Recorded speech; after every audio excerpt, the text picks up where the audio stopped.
Et nous enchaînons à présent avec Enjeu patrimoine, où nous allons nous intéresser à un moment particulièrement stressant de la vie d'un entrepreneur ou du dirigeant d'entreprise, à savoir faire face à un contrôle fiscal en ce qui concerne l'entreprise. Un moment qui peut s'avérer long et fastidieux, comme nous allons le voir, et qu'il faut savoir anticiper, préparer, voire même il faut penser à se faire accompagner dans ce moment. Et pour en parler, nous avons le plaisir de recevoir sur le plateau de Smart Patrimoine Aïda Kamoun, avocate fiscaliste chez Villaret Avocats. Bonjour Aïda Kamoun. Bonjour. Et nous avons le plaisir de recevoir également Hubert Tondeur, expert comptable et président du conseil régional de l'Ordre des experts comptables Hauts-de-France. Bonjour Hubert Tondeur. Bonjour Nicolas. Vous êtes également professeur d'université au CNAM et on va commencer avec vous, Hubert Tondeur. Déjà, un contrôle fiscal, ça concerne toutes les entreprises ou il y a une part d'aléatoire dans le contrôle fiscal ?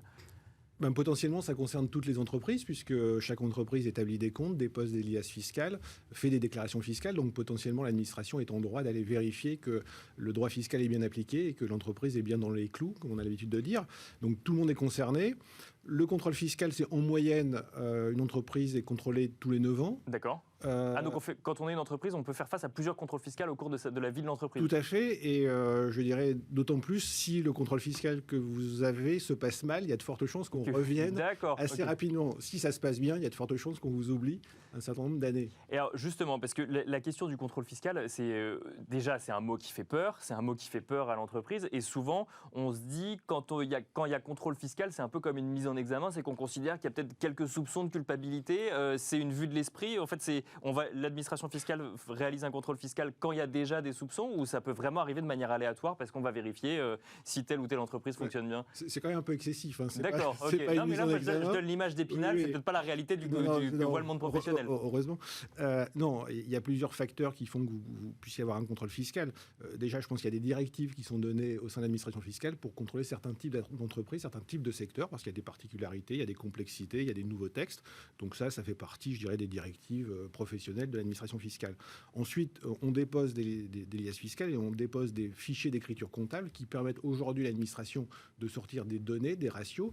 Et lorsque ces ratios sortent, je dirais de façon un peu extravagante par rapport à l'ensemble d'une population d'entreprises, on oriente certainement les vérifications fiscales vers ces entreprises qui ont des ratios un peu particuliers. Donc il peut y avoir quand même des petits indices qui font ressortir, qui mettent une petite alerte, d'accord, ou des incohérences. Voilà, tout à fait. Et l'administration fiscale, sinon, peut aussi choisir de manière complètement aléatoire. Oui, j'imagine. Oui, Aïda Kamoun, oui. Il y a des indices qui peuvent être forts. Par exemple, si vous déposez tardivement, de manière assez régulière, vos déclarations de TVA, si tout à coup vous avez un chiffre d'affaires qui va exploser, c'est des indices qui feront qu'éventuellement vous subirez un contrôle fiscal beaucoup plus qu'une autre entreprise. Et alors, est-ce qu'il faut avoir peur d'un contrôle fiscal, Aïda Kamoun ? Non, oui et non. Et non, d'accord. Non, en réalité, non. Si on est bien entouré, si on constitue une équipe, notamment qu'on est bien entouré par son expert comptable, de manière complémentaire, d'un avocat fiscaliste, etc., il n'y a aucune raison. Si on a fait les choses bien dès le départ, si on a toutes les pièces justificatives, etc., il n'y a aucune raison d'avoir peur. La seule difficulté pour le gérant, c'est que lui, il doit en même temps gérer sa propre entreprise. Donc, gérer son entreprise plus gérer un contrôle fiscal, c'est assez lourd au quotidien. Parce que quand on est un dirigeant d'entreprise, ça prend beaucoup de temps en plus de gérer un contrôle fiscal. Il ne suffit pas de donner les clés de l'armoire avec tous les comptes et de dire tout est là, regardez, débrouillez-vous. Non, ça ne suffit pas. Non, ça ne suffit pas. Pourquoi ? Parce qu'il va y avoir un dialogue qui va avoir lieu avec l'administration fiscale, des échanges. Donc, l'expert comptable va donner un certain nombre d'éléments. Il y a aussi des éléments que va apporter le chef d'entreprise. L'avocat fiscaliste va pouvoir accompagner aussi sur la procédure parce qu'il connaît un peu mieux le langage et l'habitude de travailler avec l'administration fiscale. Mais voilà, c'est... Parce qu'on parle de procédure, effectivement. Alors, juste avant, peut-être, Hubert Tondeur, même question. Donc, du coup, Aïda Kamoun nous dit que ça prend du temps. Ça prend d'ailleurs combien de temps en moyenne ? Je lisais sur le site de l'administration fiscale, c'est 3 mois, 3-4 mois, quelque chose comme ça ? Alors, pour les petites entreprises, c'est en principe 3 mois. D'accord. Mais pour les autres, on a vu des contrôles fiscaux durer même plus d'1 an. Un an donc d'échanges et de discussions avec l'administration fiscale et de justification, j'imagine, parfois. Hubert Tondeur, donc du coup, c'est quelque chose qui prend beaucoup de temps aux dirigeants d'entreprise. Donc je reprends l'exemple de j'ouvre l'armoire avec les comptes et puis regardez, non, c'est beaucoup plus ambitieux que ça, si je puis dire. C'est un peu plus ambitieux. Alors tout dépend aussi de votre degré de préparation. Parce que certes, on gère un contrôle fiscal, ça c'est naturel, on le gère avec son expert comptable, on le gère avec son avocat, mais plus vous aurez eu un comportement vertueux durant toute votre activité d'entreprise, plus ce sera simple de gérer votre contrôle fiscal parce que vous aurez une comptabilité qui sera en ordre, vous aurez des déclarations fiscales qui seront en ordre. Donc si tout est en ordre, le jour où vous recevez votre avis de vérification, vous devez sortir l'ensemble des documents qui sont à donner à l'administration, puisque quand vous recevez votre avis de vérification, on vous donne une liste de pièces à fournir, et ensuite les pièces justificatives. Si tout cela est en ordre, ça devrait quand même aller assez vite, notamment pour les plus petites entreprises. Ensuite, il y a certainement un certain nombre d'éléments à rechercher, à retrouver, à compiler pour être, je dirais, confort d'un point de vue psychologique. Et c'est là où c'est quand même important d'avoir des conseils auprès de soi pour qu'on puisse aussi j'irais sortir le côté un peu affectif, parce que le chef d'entreprise, je mets ça entre guillemets, parce que le comportement de l'administration fiscale est quand même vertueux sur le sujet, mais ils se sont pris un petit peu en défaut, ils se sont un petit peu agressés, c'est un terme un peu... Oui, est-ce que vous faites, voilà, est-ce que ce que vous faites, c'est bien? Voilà, est-ce que vous le faites bien, est-ce que je le fais bien? Il a le sentiment de devoir justifier ce qu'il a fait. Ce qui est un peu normal aussi, puisque l'impôt en France est déclaratif. Donc, mais est-ce qu'on est prêt pour un contrôle fiscal quand il arrive? D'ailleurs, deux questions. Est-ce que déjà les contrôles fiscaux se finissent toujours mal, ou est-ce que quand même... Heureusement que la plupart se finissent bien. D'accord, ok. Donc, pour beaucoup d'entreprises, c'est des contrôles fiscaux qui sont parfois, souvent même, plutôt des petits décalages de TVA. Donc, la plupart des contrôles, voire des décalages de TVA qui ont été régularisés déjà.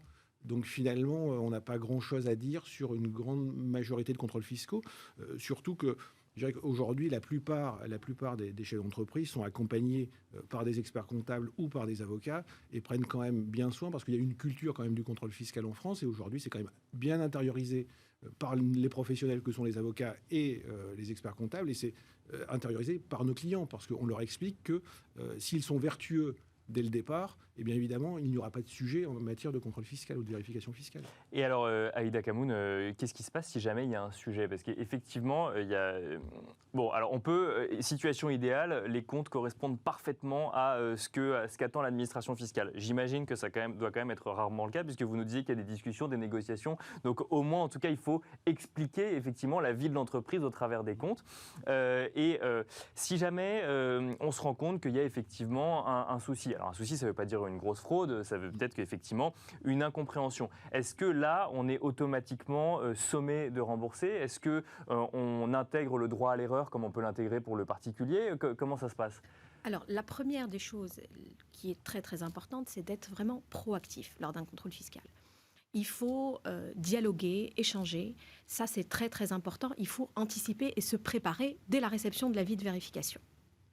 Ensuite, comment ça se passe? Effectivement, si on se rend compte qu'il y a des anomalies dans les déclarations qu'on a pu établir, il est tout à fait possible, en cours de contrôle, de demander au vérificateur de régulariser. D'accord. Et s'il l'accepte, il suffit de déposer des déclarations rectificatives et ensuite de payer l'impôt dû dans les 30 jours. D'accord. Okay. Même si on s'en rend compte au moment du contrôle fiscal? Oui, il n'y a pas de problème. Là-dessus... Okay. Donc là, on considère qu'on est de bonne foi, entre guillemets. Exactement, exactement. La condition, effectivement, c'est d'être de bonne foi. Après, si jamais il y a des points sur lesquels des désaccords vont persister, eh ben, dans ce cas-là, va se mettre en place un certain nombre de recours auxquels on va avoir le droit. Notamment, c'est des recours qu'on appelle des recours oraux. Pourquoi? Parce que il va y avoir la saisine du supérieur hiérarchique du vérificateur. Donc simplement, on va être reçu dans son bureau et on va dialoguer, échanger, lui présenter nos arguments, nos justificatifs. Ensuite, il y a un deuxième recours qui est possible, c'est la saisine de l'interlocuteur départemental. Où là, c'est un chef de service régional, donc qui est encore plus gradé, effectivement, que le chef de brigade. Et là, il va avoir un autre point de vue sur le dossier, il pourra tenir compte des spécificités de votre entreprise. Et pareil, vous serez reçu dans son bureau et il y aura un dialogue qui va s'instaurer. Il y a encore une troisième possibilité de recours, c'est une commission départementale. Alors là, par contre, tous les rehaussements ne sont pas éligibles. Il faut d'abord vérifier si on est éligible à la saisine de cette commission. D'accord. Et une fois qu'on est éligible, on peut la saisir. Cette commission va émettre un avis et l'administration fiscale pourra choisir ou non de suivre cet avis. Alors, généralement, dans la pratique, l'avis est suivi. Il y a des cas où c'est pas suivi, voilà, mais c'est rare. C'est pas toujours le cas, mais c'est dans la pratique. Voilà, mais dans la pratique, l'avis est généralement suivi.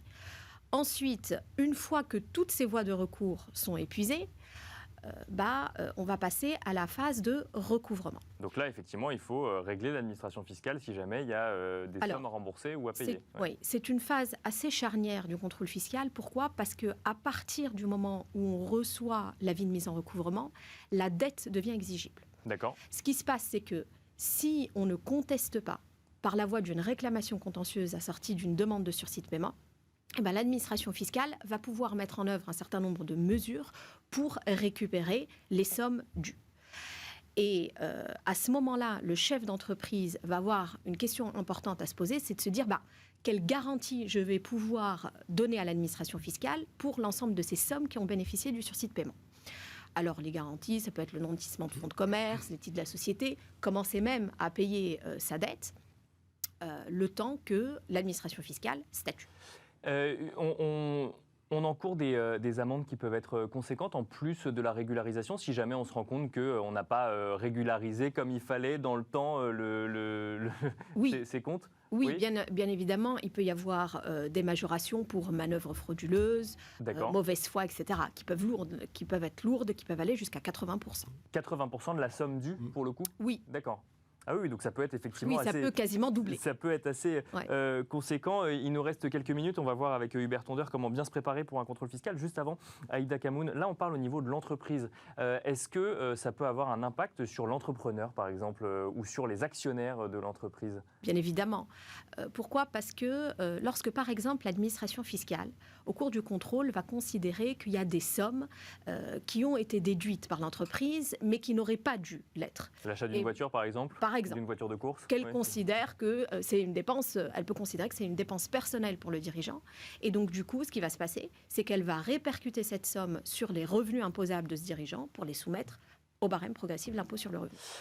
Alors, pour finir, Hubert Tondeur, comment est-ce qu'on fait pour aborder un contrôle fiscal sereinement ? J'imagine que ce n'est pas au moment du contrôle fiscal qu'il faut se poser la question. Non, il faut se poser la question tout au long de la vie de l'entreprise, c'est-à-dire bien conserver ses pièces, les pièces qui viennent justifier l'ensemble des déclarations fiscales et des déductions que vous pouvez faire. Mais donc les pièces, c'est quoi ? C'est les factures, c'est les devis, c'est les encaissements. Voilà, tout à fait. Alors, notamment sur l'émission de facture, il y a une notion qui est la piste de dite fiable avec les devis, le bon de commande, la facture. Aujourd'hui, on va vers la facture électronique, donc qui va simplifier un petit peu cette conformité. Donc ça, c'est des éléments à avoir. Et la conformité, notamment par rapport à la TVA, lorsque vous déduisez, vous récupérez de la TVA, que vos fournisseurs, que vos clients soient bien aussi des assujettis, qu'ils soient bien enrôlés à la TVA. Donc ça, c'est un travail de tous les jours qui est à faire avec vos conseils, avec votre expert comptable en général. Comme le disait Madame, c'est également de faire des déclarations en temps et en heure. Bien sûr. Parce que là, c'est un facteur, je dirais, un peu important de vérification lorsque vous êtes tout le temps en décalage dans vos déclarations. Et c'est avoir des données qui correspondent, notamment les taux de marge, par exemple, des taux de marge qui soient cohérents par rapport à votre activité. Et si vous avez, je dirais, ce formalisme administratif, comptable et fiscal régulier tout au long de la vie de votre entreprise, lorsque vous êtes contrôlé, parce que vous pouvez être contrôlé indépendamment de tout ce qu'on a pu évoquer, eh bien vous aurez tous les éléments et toutes les cartes en main pour que tout ça se passe tout à fait bien. Et autre élément, je reviens juste sur un point et un élément complémentaire, c'est sur le droit à l'erreur. Le droit à l'erreur, il existe pendant la période de vérification, mais il existe tout au long de la vie de l'entreprise. Donc, moi, j'ai tendance à dire, dès lors attendre le contrôle fiscal pour dès lors que vous apercevez que vous avez mal appliqué une législation fiscale, que votre expert comptable vous dit, non, c'est pas comme ça qu'il faut faire ça, vous n'avez pas le droit, ou que votre avocat vous dit, vous ne pouvez pas faire comme ça, il faut régulariser tout de suite, parce que ce sera d'autant plus un élément de bonne foi lorsque vous aurez une vérification. Alors ça, c'est un sujet. Et l'autre sujet, c'est qu'il existe maintenant l'examen de conformité fiscale. Donc, c'était un outil qui est mis en place et qui permet de vérifier 10 points spécifiques d'un point de vue administratif, fiscal. Donc ça, c'est l'administration fiscale qui le demande également. Qui le demande aujourd'hui. Donc c'est un petit contrôle fiscal, si je comprends bien. Non, pas du tout. Non. C'est un petit contrôle fiscal qui, en quelque sorte, est réalisé par un professionnel et qui va checker 10 points et qui va mentionner sur l'alias fiscal le fait que ces 10 points de conformité ont été checkés. D'accord. Donc, la grande idée, c'est de dire, à partir du moment où on va avoir cet examen de conformité fiscale qui va ressortir positif sur les 10 points, la probabilité d'avoir un contrôle fiscal va être beaucoup plus faible que si vous n'avez pas fait cette ECF. Merci beaucoup Hubert Tondeur, expert comptable et président du Conseil régional de l'Ordre des experts comptables Hauts-de-France. Merci également Aïda Kamoun, avocate fiscaliste chez Villaret Avocats. Merci à tous les deux pour ces quelques points clés que vous nous avez donnés pour se préparer à un contrôle fiscal. Donc si je comprends bien, ça ne doit pas systématiquement faire peur, mais il faut quand même s'y préparer de manière assez conséquente. Merci à vous de nous avoir suivis également et je vous donne rendez-vous demain pour un nouveau numéro de Smart Patrimoine à 13h sur Bismart.